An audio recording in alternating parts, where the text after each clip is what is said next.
It is the biggest week yet for the rundown. As always, we thank you for joining us. I'm Ron Burke. And I'm Bethany Miller. District champions on the line for some teams as they eye turning to the playoffs. Love this time of year. Let's get right to it. Why not? Let's start in Class 6A with two bitter rivals going head-to-head in Rio Rancho. The Cleveland Storm visiting the Rio Rancho Rams. Both teams entering tonight undefeated in district play. Sky 7 giving us a bird's eye view of the action. But let's get closer. Starting off this game, the Rams looking to deal on offense after we have some pleasantries between the rivals at midfield.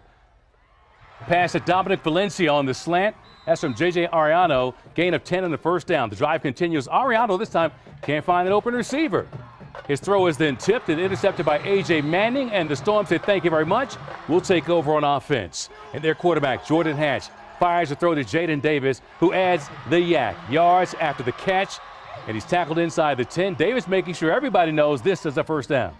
Then Hatch tosses to John Baca. Cleveland making good on the red zone chance, taking a 7-point lead in the first quarter. So we move now to the second cue. Hatch looking to deal again through the air, passing again to Davis. He crosses the field, picking up serious yards after the catch across midfield, and then finally is pushed out inside the 30. So the Storm go to the ground game. Harris Mboya, watch the maneuvering through that defense, splitting hairs, and look at the hurdle move. That'll work for a 30-yard touchdown. Wow. Cleveland rolls past Rio Rancho, the final 37-zip. Here's head coach Rob Garza. Hey, it was going to be a battle, man. We knew we had to prepare like we've been preparing all year. We've played a tough schedule, and we knew we needed to come out and play us, give our best effort tonight, and we did a dang good job. Well, let's stay in 6A. El Dorado and West Mesa. A playoff spot is on the line tonight for the Eagles run. El Dorado coming in among the top 12 in Class 6A, but the Mustangs want to play spoiler in this one. West Mesa wasting no time taking it downfield to open the game. Elijah Brody hit in the air. The dime to Ricky Martinez in the end zone for a 6. Extra point would be no good, so Eagles look to answer. Good field position. Brandon Olivas pass, though, intercepted by Mark Montano. He'll take it upfield as the Mustangs come up with a big play on defense. And on the first play of the second quarter, West Mesa strikes again. Brody to the air. This time Marcus Sharp on the other end. 12-0 Mustangs lead, but El Dorado just needs 2 plays of offense to answer back. It's Brandon Olivas to Joshua Jackson in stride. He's got wide open room to the end zone. Eagles on the board trailing 12-7.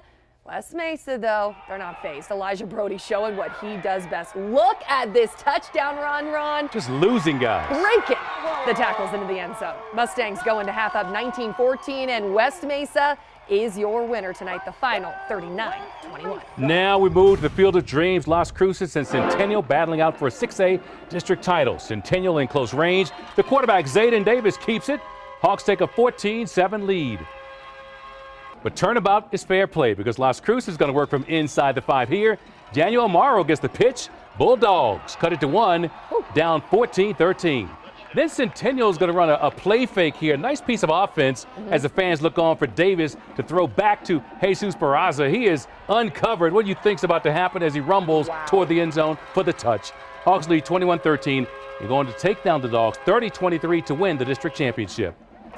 Switching now to 5A, 9-0 Roswell taking on 6-3 Goddard. Let's get going. Opening drive for the Coyotes. Manny Fuentes dropping back, looking, rolling, throwing into a crowd, and somehow finds Malachi Mitchell for the touchdown and the 7-0 lead. Wow. Nice chemistry between those two. On the next possession from inside the 5, Fuentes finds his fullback Peyton Kennard for the TD, and the Coyotes are winning here 38-6. Now we go to Artesia. The 8-1 Bulldogs hosting 4-5 Mayfield. In the opening series, Frankie Galindo gets outside. Watch him at the 5-yard line, throw it on spin cycle and score from 13 yards out. Artesia leads 8-0 just 1 minute in. Mayfield's first possession. Well, they toss backwards the motion man. He's going to pass, but Josiah Rodriguez causes a fumble. Scooped up by Philip Finley. 12 yards for the defensive touchdown. Bulldogs 15-zip. They're tough. After Mayfield goes 3 and out, Bethany, Bulldogs need just 4 plays to strike again. Naya Estrada downfield. Look at this beautiful pass into the arms of Juan Diego Duran for a 36-yard touchdown. Bulldogs lead 22-0 just 5.5 minutes in. And late in the first quarter, they run the draw to Galindo. Look at it, just weaving through the defense, making players miss, going 39 big ones for another touchdown. Artesia takes a 36-0 lead after 1 quarter and defeats Mayfield 43-7. If I knew you weren't watching that, I would thought that was a typo. That's insane. Right? Well, let's hit the road now to Anthony. The Wildcats and Panthers with the district championship on the line tonight. This game was slow going in the first half. The first bite of action doesn't take place until 5 minutes left in the first half. It's Brian Alfaro hitting Adrian Chavez Flores, who takes the 35 yards to the house. That touchdown opens the scoring. Extra points blocked, though. But Gaston says to play that game. Adrian Munoz to Juan Carlos Enriquez, who takes it out of the air, and he is gone 40 yards to the end zone. Panther strength right there. Show us your muscles. Gadsden would nail a field goal to end the half up 10-6. But Deming is your winner tonight. It's a low-scoring one, too. A lot of That's defense. rare. Wildcats take the district championship 12-10. Well, let's come back to the Metro. Sky 7. Look at this beautiful shot, grabbing us a view above Milne Stadium. The Valley Vikings are taking on the Rio Grande Ravens here tonight. The Vikings driving in the first down to the 1-yard line. Who else but Charles Lopez Burton pounding it in. He takes a 6-0 lead for Valley. The Ravens offense struggling early, but the defense would keep them in this game. Look at this. Tomas Ortiz-Pino. Valley thinks they have a man open deep.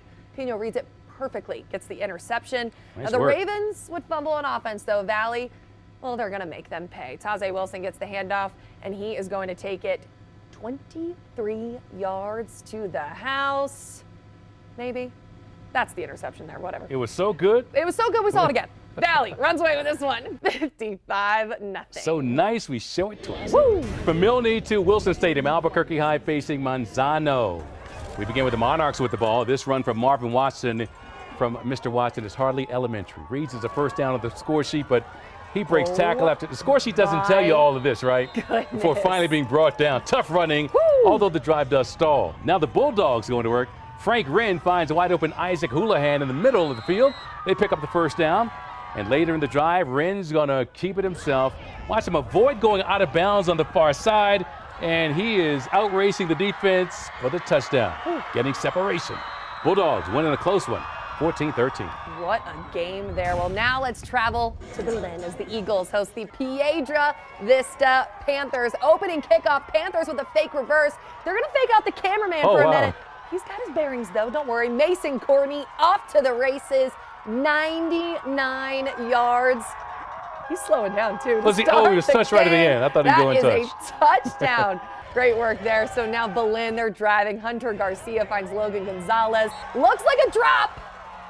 That's a touchdown? Ron, the refs called a touchdown. Wow. We are tied at 7. The Panthers are inside the 5 on their next possession. Wow. This is just hard nose. Run it up the gut for the touchdown. The Panthers, they're a winner tonight. The final 48-14. Now we go to Moriarty taking on Taos, and the Pintos looking to strike late in the first. Eli McCrane's going to drop back and look for and find Antonio Cano. He crosses the goal line before losing the ball. That's a touchdown. Moriarty up 6-0. We're refs now. It's then at 6 without the strikes. Tied at 6 now in the second. Taos QB Evan Salazar floating the ball to Mateo Salazar, no relation. That's a touchdown to give Taos a 14-6 lead. And then in the third, Tigers picking up where they left off. Reggie Suazo finding the zone.